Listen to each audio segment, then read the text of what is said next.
I always feel that American more friendly. Really? Ukraine, compared to the other republics of Soviet Union, was more lucky because a lot of people will grow themselves fruit, vegetables.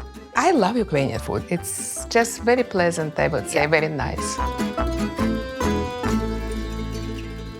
I think that absolutely growing up being an Ashkenazi Jew has had a huge impact on how I cook and how I eat. And it's been interesting to watch how different foods that I love and have loved throughout my childhood, how they've evolved. You know, the way my mom's mom, my babushka Lyoya, the way she made vareniki and the way she made pashtet, or like the chicken liver. Completely different from how you make those things. I spice out a little bit more. You just changed a lot of things, and then I've changed a lot of things. Yeah.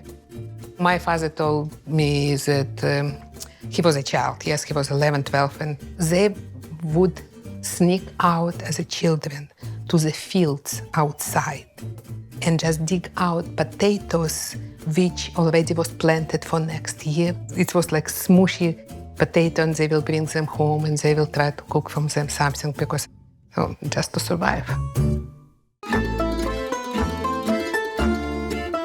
We are making tart cherry vareniki. So it is like a dessert dumpling almost, filled with tart cherries and sugar and served with incredible sour cream. When you pit the tart cherries, they will have juices.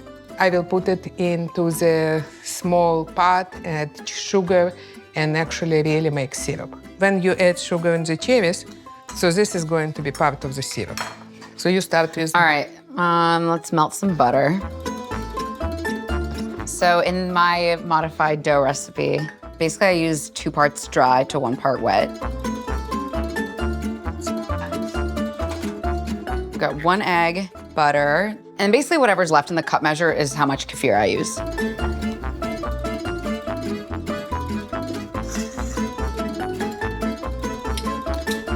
I feel like your knead is a lot more powerful than mine. You look like someone who grew up doing this. Yeah, but I haven't been doing it forever. Dough has to be rested a little bit. So while we're waiting, I not always add cherries, but this time we were lucky. I have a lot of cherries. And I will just put it into the pot. Sugar has to melt, and it will be a little bit syrupy, you know.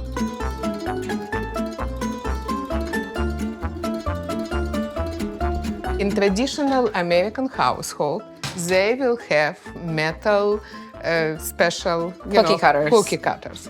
We get used to use glass. So okay. I suggest we will try this one. Does I feel like that looks small, no? Or this one.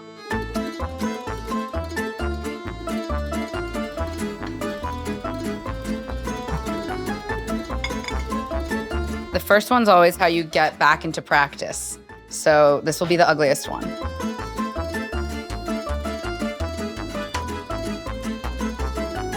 So I put it water to boil. I added a little bit of salt. I cover it just because we want to boil it faster. Like you can see, like when you see.